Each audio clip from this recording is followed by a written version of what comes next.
পাকা পেঁপে খাই, পাকা পেঁপে খাই। আমি এই রান্নার দায়িত্বে, ঠিক আছে? একদম সাদা সাদা মাংস। বাবাকে হেবি সুন্দর একটা জিনিস রান্না করে খাওয়াবে। গাছের ফাঁক দিয়ে সূর্য দেখা যাচ্ছে, সূর্য উঠতে চললো, চারিদিকটা এখন একটু কুয়াশা কুয়াশা। নমস্কার বন্ধুরা, আজকের পর্বে সবাইকে স্বাগত জানিয়ে শুরু করছি আজকের ব্লগ। দেখতে থাকুন। সকাল সকালে এই বাগানের কাছে এসেছি। বাগানে কিন্তু এখন সেরকম কিছু গাছ টাছ নেই। ওলকপি, বাঁধাকপি, ফুলকপি, বিনস, অনেকদিন এই দিকটায় আসা হয়নি। আজ ভাবলাম একটু এই দিকটায় ঘুরে যাই। সকাল সকালই বেশ শিশির পড়েছে, ঘাসের আগায় শিশির পড়েছে, আর সূর্যের আলো এসে পড়েছে এই শিশিরের মধ্যে। মনে হচ্ছে যেন মুক্তের দানা।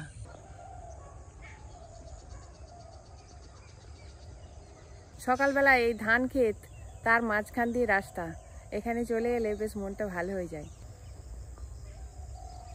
এবার আবার হাঁটতে হাঁটতে বাড়ির দিকে যাই। সকাল সকালই মাঠ ঘোরা হয়ে গেল। সকালে চা বসিয়েছি, আর দিদি আজকে প্রচুর দুধ দিয়ে গেছে, 5 পো। এদিকে দুধটাও ফুটিয়ে নিচ্ছি। জানো চা দেখছি চাকরির ক বছর হলো হিসাবে। ডিসেম্বরে জয়েন করছিলাম তো, 14 বছর হয়ে গেল। বইটা খুলো। কাজ কাজ বাবার স্কুলের চাকরি। আজকে ম্যাম পড়াতে আসবে নি, নিচে বসছে, পড়াতে হবে আর লাঠি দিতে হবে। 3টে লাঠি কেন আনবো? 1 নম্বর, 2 নম্বর, 3 নম্বর, ঠিক আছে? একটা হচ্ছে না পড়লে 1 নম্বরটা, দুষ্টুমি করলে 2 নম্বরটা, আর না খেলে 3 নম্বরটা। আবার আরো যদি বলিস আরো নাম্বার কেটে আনবো, 4 নম্বর, 5 নম্বর, 6 নম্বর, মানে মোটা থেকে সরু হয়ে যাবে লাঠিগুলো। আজকে চা একটু আদা দিয়েছি। ঠান্ডা পড়লে একটু আদা চা খেলে বেশি ভালো লাগে, গলাটা ছেড়ে যায়। চা খেয়ে দিয়ে একটু বাগানে এলাম। বরবটি কড়াই যদি হয়ে থাকে তুলে নেব। সকালে রান্না বান্না একটু করে নিতে হবে, তুলে নি। ওই যে ওপরে দুটো হয়ে আছে, অনেকগুলো বরবটি হলো। মোটামুটি একটা সবজি হয়ে যাবে অন্য সব কিছু সবজি দিয়ে। ছোটো মোটো একটা পেঁপেও তুলে নেব। পেঁপে আর বরবটি তুলে নিলাম। একটু সকালের টিফিনের জন্য বরবটি আর পেঁপে আর নানা রকম সবজি দিয়ে একটা মিক্সড ভেজ বানিয়ে ফেলবো। সব কিছু কেটে কুটে নিয়ে রান্না বসিয়ে দিয়েছি।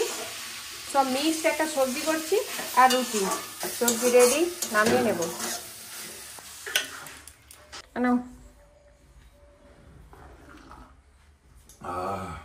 আজকে লেট না, সাবধানে গাড়ি চালাবে, তাড়াতাড়ি একটু বেরোবে তো।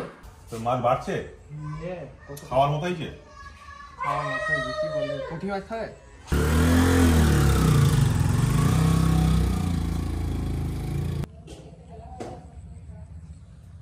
আজকে স্কুল বন্ধ, মানে আমার বন্ধ, ওরা আছে না। কেন তোর স্কুল ছুটি? কেন? এমনি বল না, এমনি দাদা তুমি স্কুল ছুটি করছো না?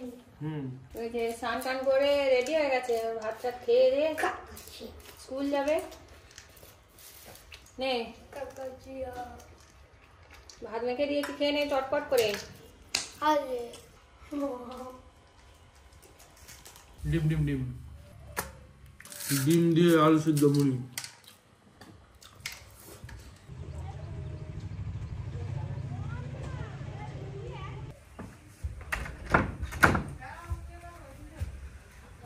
স্কুল যাবে বেরিয়েছে, একটু এদিকে আছে। আয় তাড়াতাড়ি আয়, রিপুকে টিফিন দিয়ে একদম বাজার করে চলে আসবো। দোকানের কাছেই চলে এসছি। রিপু টিফিন নেবো, আজকে ওদের বিস্কুট টিফিন, বিস্কুট নিতে হবে।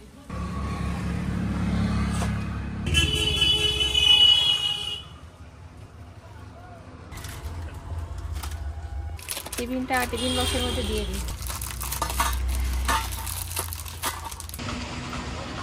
আজকে সব বাজার ব্যাগের মধ্যেই ভরে গেছে। আর এই যে টিফিন নিয়েছি, রিপুকে স্কুলে দিয়ে তারপর বাড়ি চলে যাবো।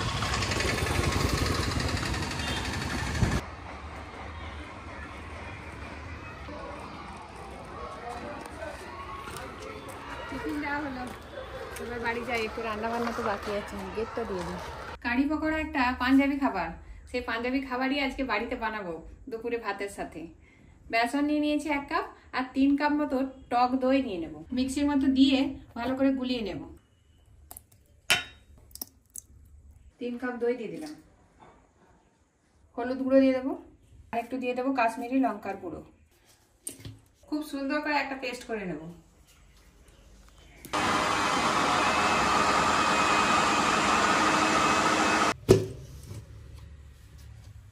তো মিহি একটা পেস্ট তৈরি হয়ে গেছে, এবার একটা বাটিতে ঢেলে নেব। 1 কাপ বেসন নিয়েছিলাম, 10 কাপ মতো জল ওই ব্যাটারটার সঙ্গে মিশিয়ে দিতে হবে। 10 কাপ জল মেপে নিয়েছি, একদম ঢেলে দেবো। কম্পিউটার ক্লাসে চলে যাচ্ছে, এসে নাকি খাওয়া দাওয়া করবে। কারি পকোড়ার মিশ্রণটা তো রেডি হয়ে গেছে, এবার একটু পকোড়া ভেজে নেব। তার জন্য বেসন নিচ্ছি 1 বাটি, অল্প একটু হলুদ দেব, ঝালের জন্য লঙ্কা গুঁড়ো, পরিমাণ মতো লবণ। পকোড়াটা তো আজকে আমি শুধু বেসন দিয়ে বানাবো না, পালং শাক দিয়ে বানাবো, পালং শাকের পকোড়া। তো পেঁয়াজও দেবো, সঙ্গে পালং শাকও দেবো। পেঁয়াজ কুচি দিয়ে দেবো, তো মিশিয়ে নেব। আর এই 1 বাটি মতো কেটে ধুয়ে রাখা পালং শাক দিয়ে দেবো। পালং শাকে এমনিই জল থাকে, জল তো একটু বেরিয়েই আসবে। অল্প অল্প জল দিয়ে মিশিয়ে পকোড়ার ব্যাটারটা বানিয়ে নেব। অল্প একটু খাবার সোডাও দিয়ে দেবো, দিয়ে ভালো করে মিশিয়ে নেব। তেল গরম হয়ে গেছে, এবার পকোড়াগুলো একে একে তেলের মধ্যে ছেড়ে দেবো।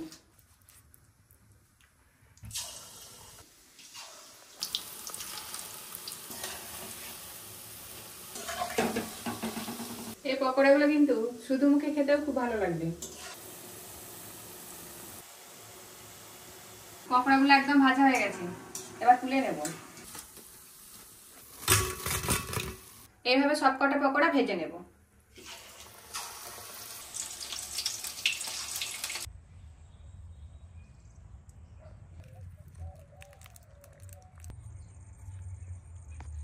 সব পকোড়াগুলোই ভালো করে ভাজা হয়ে গেছে। শুধু বেসন দিয়ে করলে এরকমটা কিন্তু হবে না, একদম গোল গোল হবে। এবার বেসন আর দইয়ের যে ব্যাটারটা করে রেখেছিলাম সেটাই ফোড়ন করে নেব। এখানে কিছু মশলা নিয়ে নিয়েছি, কারি পাতা, মৌরি, ধনে, জিরে, মেথি আর আদা কুচি, কাঁচা লঙ্কা কুচি। 1/2 চামচ মতো হিং দিয়ে দেবো। সবকিছুর একটা মিষ্টি গন্ধ বেরোচ্ছে। এবার দই আর বেসনের ব্যাটারটা দিয়ে দেবো।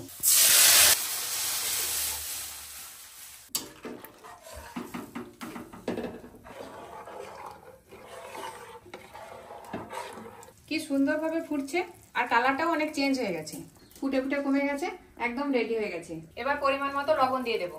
ভেজে রাখা পকোড়াগুলো এবার দিয়ে দেবো।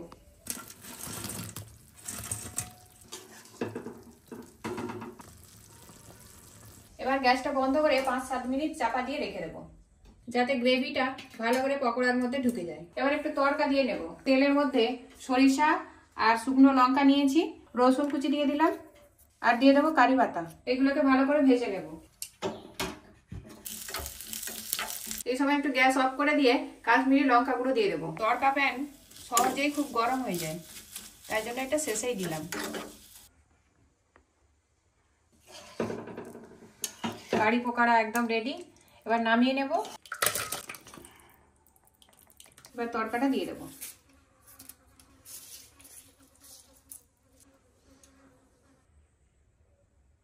এই যে বাবু চলে এলো কম্পিউটার থেকে, এসে খিদে লেগে গেছে, খেতে বসে গেছে। এই নে, তুই বলতে পারতিস, আমি একদম এতেই দিয়ে দিতাম। খেয়ে রেখে কেমন লাগছে? একদম বাটি ভর্তি হয়েছে কারি।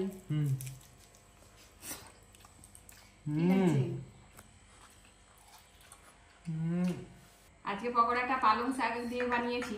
অনেক বাচ্চারাই পালং শাক খেতে চায় না, রিতম তো একদমই না।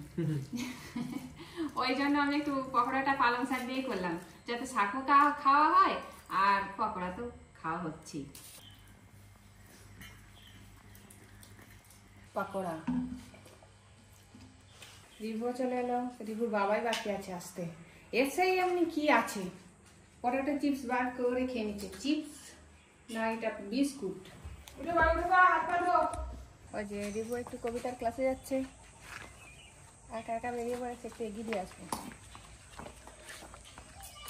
ওই ব্যাগটা এখন ঘুরাচ্ছিস কেন?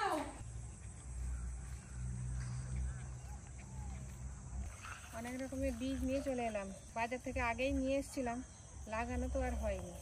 এখানে লাল নোটে, পালং শাক, ধনে পাতা, এর মধ্যে আছে বিম কড়াইয়ের বীজ। এই যে কিছু কিছু জিনিস আছে সেগুলো ভিজিয়ে তারপর ফেলতে হবে, যেমন এই পালং শাকের এই বীজগুলোকে এক রাত ভিজিয়ে রাখতে হবে, তারপরের দিন বিকালে ফেলতে হবে। আর এই যে ধনে বীজ, এইটাকেও ভিজিয়ে রাখতে হবে, তারপর ফেলতে হবে। এগুলো পিড়িং দানা, অনেক দানা আছে, এতগুলো লাগবে না, হাতটা দিলেই হয়ে যাবে। এই অল্প করে ধরে ধরে হালকা করে ছড়িয়ে দেবো, এতেই হয়ে যাবে। পিড়িং দানাগুলো সব ছড়িয়ে দিলাম, আর লাগবে না, এই জায়গাটার মধ্যেই এটা দিলেই হয়ে যাবে। এগুলো লাল নটের বীজ, এগুলো তুলে রেখেছিলাম, আগের বছর ফেলেছিলাম, তারই বীজ। অল্প করে ছড়িয়ে দিলেই হবে। এই দানাগুলো এত ছোট হয় যে হাতে দিলেও দেখা যাবে না, আর অনেক অনেক পরিমাণে ঘন হয়ে পড়ে যায়, সেজন্য একটু কিছু মিশিয়ে নিয়ে দিলে আরও বেশি ভালো ছড়ানো যায়। এবার বিম কড়াইয়ের গাছগুলো বসিয়ে দেবো, গাছ নয় বীজ, বীজ বসিয়ে দেবো, এ থেকে অঙ্কুর বেরিয়ে গাছ হয়ে যাবে। এই মাঝে মাঝে ফাঁকে ফাঁকে দিয়ে দেবো, 8-10টা গাছ হলেই হবে। গাছ লাগানো আসলে শখ হয়েছে, 2-4টে করে সব রকমের গাছ লাগিয়ে দিচ্ছি। এই যে একটা করে বীজ নিয়ে দিয়ে দেবো বসিয়ে, কি শক্ত হয়ে গেছে মাটি।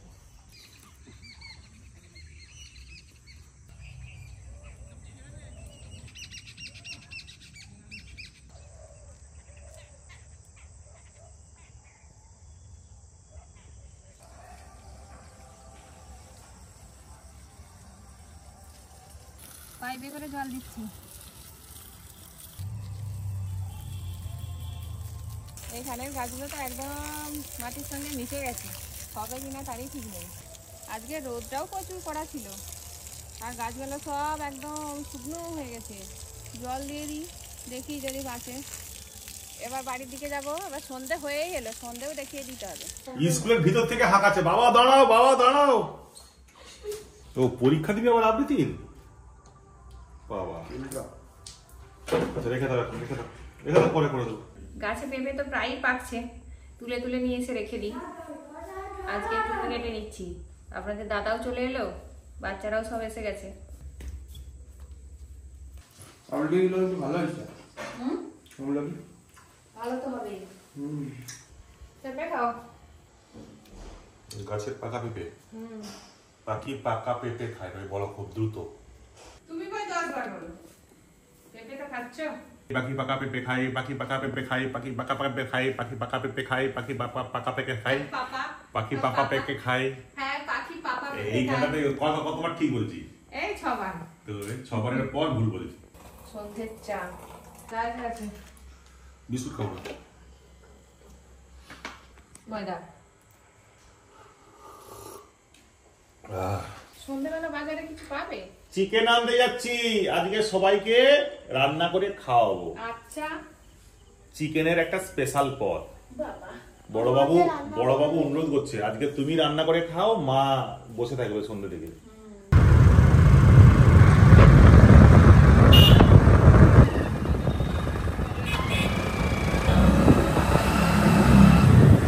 চিকেন হবে, 800 হলেও হবে, 1 কেজি হলেও হবে।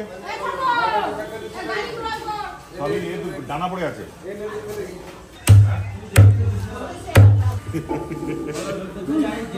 না,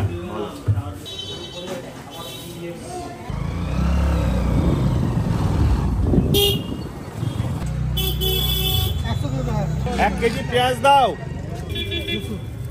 200 রসুন কত টাকা?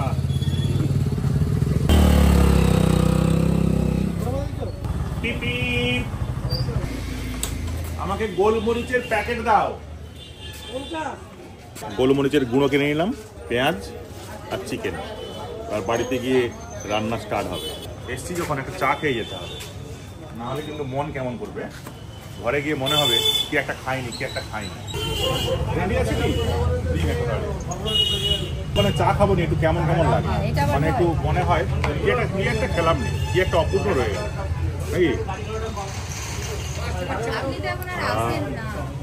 আর সময় পাইনি সন্ধ্যাবেলা, এখন রাত প্রায় 8টা, তাতেও এখনো প্রচুর লোক।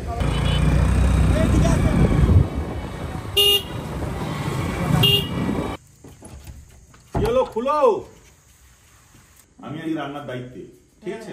খুব ভালো। শুধু 3টে জিনিস দিয়ে রান্না করব, চিকেন, পেঁয়াজ আর গোলমরিচ, আর কিচ্ছু দেবো না। হলুদ, লঙ্কা, আদা, রসুন, তেল, নুনটা একটু লাগবে। কড়াই কিন্তু কোনো তেল নেই, একদম ধুয়ে, এটা জল একদম ধুয়ে বসিয়ে দিচ্ছি।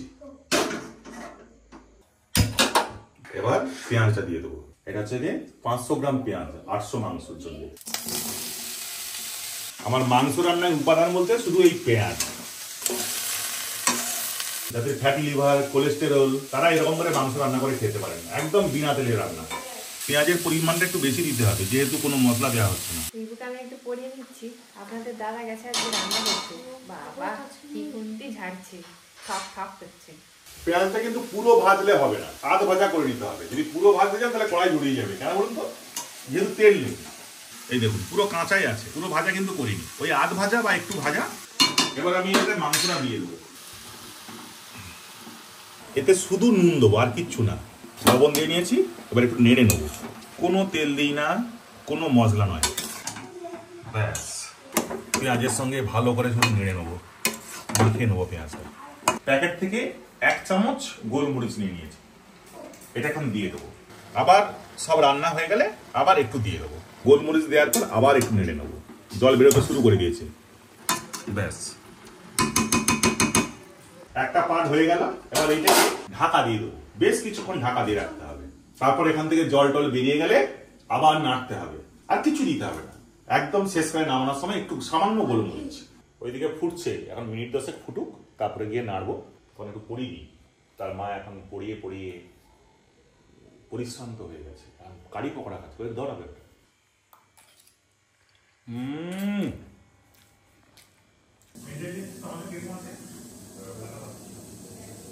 প্রায় 20-25 মিনিট সেদ্ধ করেছি, এবার তুলে নেবো। ও প্রচুর গরম, এর গ্রেভিটা এরকমই হবে, কোনো কালার আসবে না। যেহেতু আমরা একটু ঝাল খাই, তাই আর 1 চামচ আমি গোলমরিচ দিয়ে দেবো এতে। সেদ্ধ হয়ে গেছে, তারপরে গোলমরিচ দিতে হবে।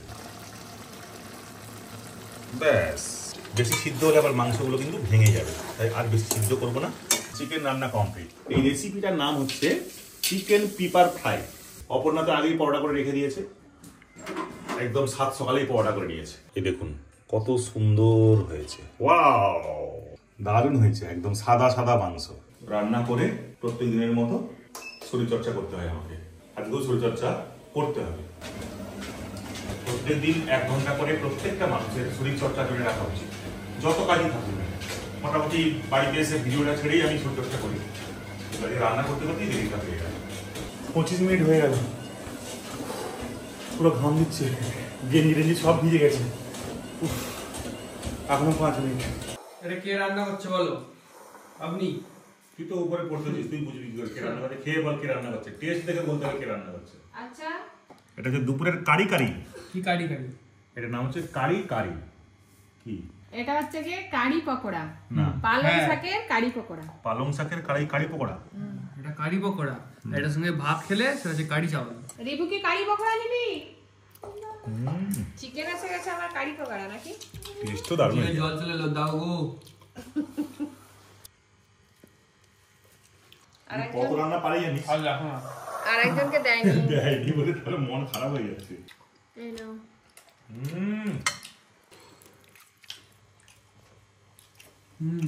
এটা তো হেলদি রেসিপি জানিস। ডায়েটের জন্য একটাই পরোটা খাচ্ছি কিন্তু, আর অনেকটা কারি আর চিকেন। এই চিকেন কিন্তু মশলা, হ্যাঁ মশলা কি করা যাবে না, কারিতে মশলা হলো সেই সব মশলা নয়, দই বেশি। হ্যাঁ তেলে ভাজা যে খুব একদম, খালি পকোড়াটাই তেলে ভাজা। বাবাকে হেবি সুন্দর একটা জিনিস রান্না করে খাওয়াবে। ভিডিওটা কেমন লাগলো আর বাবার রান্নাটা কেমন লাগলো অবশ্যই কমেন্টে জানাবেন। দেখা হবে পরের ভিডিওতে, আর সাবস্ক্রাইব করে অবশ্যই আপনার পাশে থাকবেন। ধন্যবাদ।